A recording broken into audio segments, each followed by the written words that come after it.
Eleições 2022.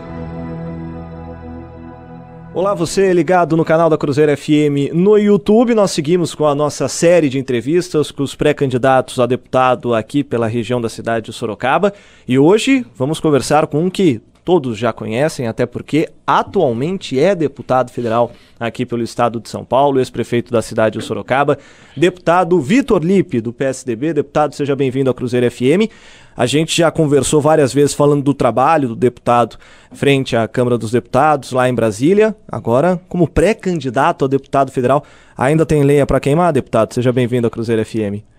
Obrigado, Caio. É uma satisfação estar aqui com vocês para a gente falar um pouquinho da política e da continuidade do trabalho, né? Eu já estou na vida pública já. Fui 8 anos vereador, né, em Alumínio e Mairim, depois 8 anos secretário da Saúde, depois 8 anos prefeito, agora 8 anos deputado federal. Então eu vejo, os meus ciclos têm sido de 8 anos.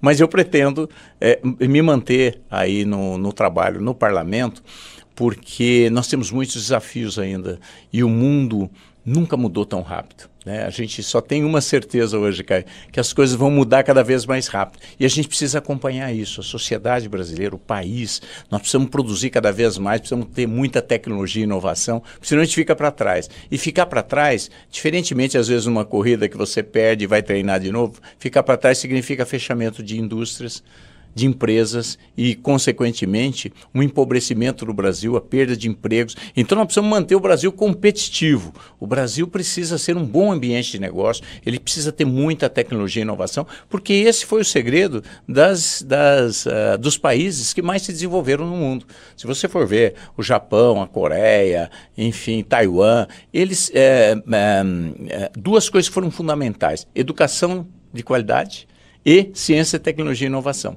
E o Brasil está devendo ainda essas duas agendas, né, que precisam ser muito melhoradas. E eu no parlamento tenho procurado fazer uma pauta para ajudar o Brasil. O Brasil voltar a crescer, gerar empregos, para que as nossas indústrias voltem a crescer. Nós estamos ficando para trás do mundo. Para você ter uma ideia, Caio Rossini, e os nossos ouvintes aqui, nos últimos 20 anos, o mundo cresceu 25%. Não vamos falar se é muito ou pouco. Seria bom que fosse até mais, mas 25%. O Brasil cresceu 0%. Então, é muito diferente. Então, nós estamos com um nível de crescimento muito abaixo da média do mundo, sendo que o Brasil é, sem dúvida, um dos países com mais oportunidades do mundo de produzir, é a sexta maior população, é o país que tem a melhor condição do agronegócio no mundo, é o segundo em mineração no mundo, é um país que tem temperaturas muito favoráveis para a produtividade, né? Nós não temos problemas extremos, né?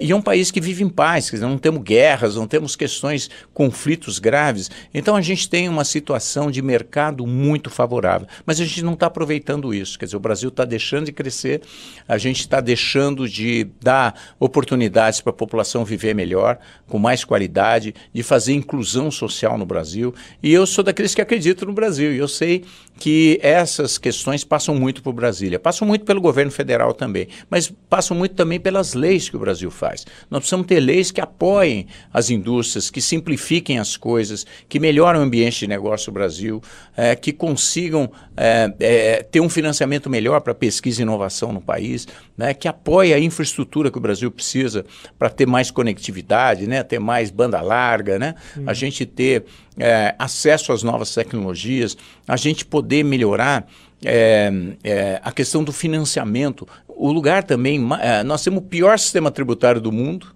Isso prejudica muito as nossas empresas. Segundo o Banco Mundial, é o 184 pior sistema tributário do mundo. E isso é um gravíssimo problema para as empresas que estão aqui, para as indústrias. Então, isso faz com que seja muito mais caro a estrutura dentro das empresas. Elas precisam ter muitos funcionários para conseguir tentar pagar o imposto. Fora isso, você tem que ter escritório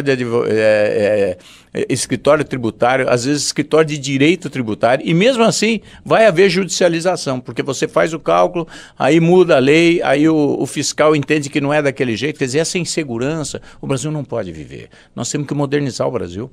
Não é justo isso com as indústrias brasileiras que precisam gerar os empregos. Então, eu sonho com esse Brasil, que tenha mais tecnologia e inovação, que trate as empresas com respeito, as indústrias que precisam crescer, porque elas crescendo é bom, porque elas geram mais riqueza, elas dão mais emprego ao Brasil. Então, nós precisamos simplificar muita coisa. E eu diria que o Brasil não precisa fazer 100 coisas. Se ele fizer 5 coisas bem feitas, isso traz uma oportunidade para o Brasil, um crescimento muito maior do que nós temos hoje.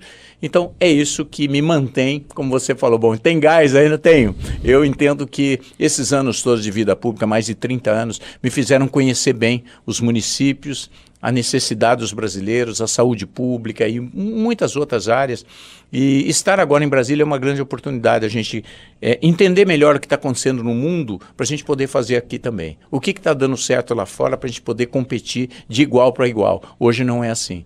Hoje um dos lugares mais difíceis e mais caros do mundo para você produzir é o Brasil. Isso é muito ruim. Então, eu sou desses que acreditam na política, na boa política e na importância da política e na importância do parlamento, das leis, porque todos nós temos que seguir leis. Se nós tivermos boas leis, eu não tenho dúvida que isso ajuda o Brasil em muitas áreas. Temos tido bons avanços em diversas áreas, mas ainda insuficientes, porque os outros lá fora também estão melhorando os seus países. A gente precisa ser mais rápido e a gente precisa dar foco nas grandes prioridades do Brasil. Como eu gosto muito de planejamento, a gente tem procurado lá trabalhar em algumas áreas específicas. Então, lá em Brasília, eu me preocupo muito em me dedicar à ciência, tecnologia e inovação para financiar, para apoiar. A questão das startups, do ambiente de negócio, que é fundamental, porque quanto mais fácil você abrir uma empresa, quanto mais simples for, mais gente vai estar produzindo e gerando emprego no Brasil. E a outra agenda que eu tenho também em Brasília, muito importante, é a conectividade do Brasil, a banda larga, a necessidade do uso das novas tecnologias passa pela banda larga, passa pela conectividade, pela ampliação do 4G, pela chegada do 5G e também a questão do apoio à reindustrialização do Brasil. E eu digo reindustrialização porque o Brasil já foi um país industrial, perdeu essa categoria. Nós que estávamos entre as maiores empresas do mundo, o Brasil chegou a ser 7º de maior importância das indústrias do mundo. Hoje nós caímos para 12º. Daqui a pouco as nossas indústrias estão ficando para trás e eu quero ter essas bandeiras porque são bandeiras que dizem respeito ao emprego, a emprego para os jovens, emprego para as famílias brasileiras, aumento da renda das famílias, porque eu acredito que o melhor programa social que existe é o emprego. Então, eu vou continuar e pretendo, por isso sou pré-candidato para poder continuar representando a população e ter uma agenda positiva para o Brasil. Sem dizer as contribuições regionais, obviamente, eu falei muito de Brasília, mas aqui isso, na região... inclusive, era outro ponto que eu ia perguntar. Se cobra muito essa questão para a cidade de Sorocaba, para a região metropolitana de Sorocaba. A gente sabe da importância que o reduto eleitoral de Sorocaba tem, inclusive, para as eleições passadas do deputado. O que dá para pensar para a região de Sorocaba nesse âmbito nacional também, deputado?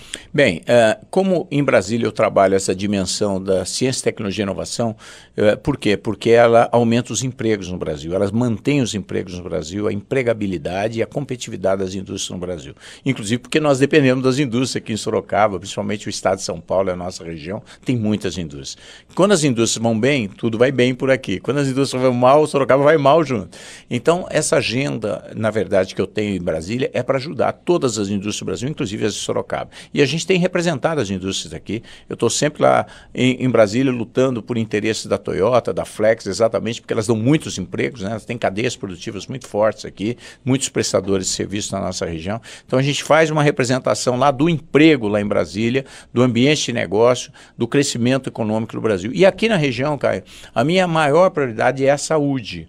Então, as emendas parlamentares, e eu já fiz isso, acho que próximo de 80 milhões de reais, eu já consegui repassar para o sistema de saúde da nossa região. São 20 hospitais aproximadamente que a gente ajuda todos os anos, ou com 500 mil reais, ou meio milhão de reais, ou 1 milhão de reais, às vezes mais, exatamente para que a gente possa melhorar a estrutura hospitalar, fazer com que os hospitais públicos da nossa região possam atender mais possam melhorar os seus serviços, possam ter mais resolutividade, possam ter a modernização dos seus equipamentos, do seu setor de diagnóstico, né, da sua capacidade cirúrgica, da ampliação de tipos de cirurgia realizados. Como eu sou médico, isso facilita muito, porque a gente conhece os hospitais e com isso a gente vai fazer um plano de investimentos para que esses hospitais possam oferecer um atendimento melhor à população. Além disso, nós temos outras agendas regionais, os arranjos produtivos, para ajudar os pequenos produtores. Se aqui em Sorocaba a gente trabalha muito na dimensão da indústria,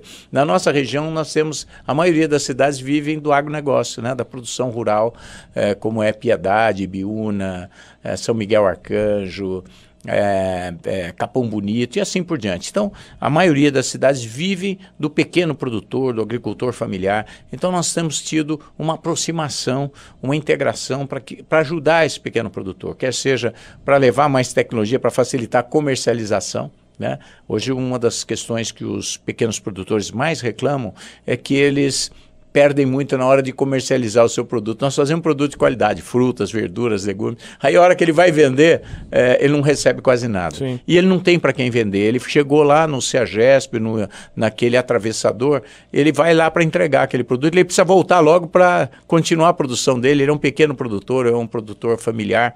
E quando ele chega lá, quem vai definir o valor do produto não é quanto ele gastou, é quanto a pessoa se dispõe a pagar. Então, muitas vezes, ele volta para casa no vermelho.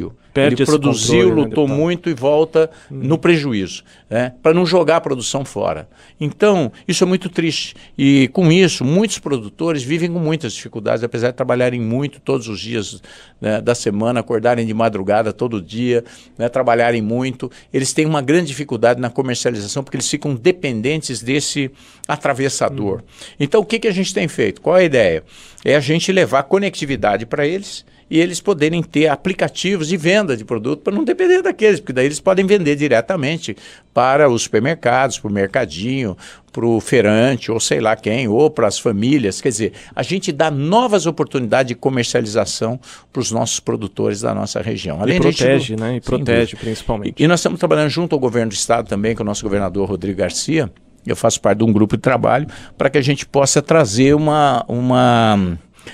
trazer mais conectividade no campo, nos bairros mais distantes das cidades, que ainda não tem, porque lá, para a operadora, não vale a pena instalar uma antena. Ela vai ficar no prejuízo, então ela não vai. Então, agora precisa de apoio do setor público, né? Onde interessa para a operadora, ela põe, que é na cidade. Mas fora da cidade, agora precisa de uma política pública que ajude a financiar a colocação dessas antenas. Esses estudos estão próximos de ser concluídos. A gente espera que o nosso governador Rodrigo Garcia possa anunciar isso ainda esse ano e a gente possa levar a conectividade lá para o produtor, porque hoje é muito difícil viver sem o celular, né? Imagino. E ele precisa disso, né? Exatamente. Ele precisa, inclusive, para comercializar, para comprar, para vender, para saber o preço do dia, né? Para poder realmente se desenvolver e depender menos do atravessador. Então, esses são alguns desafios que a gente tem aqui na nossa região, no trabalho do dia a dia. Legal, deputado. Muito obrigado pela presença aqui nos estúdios da Cruzeiro FM.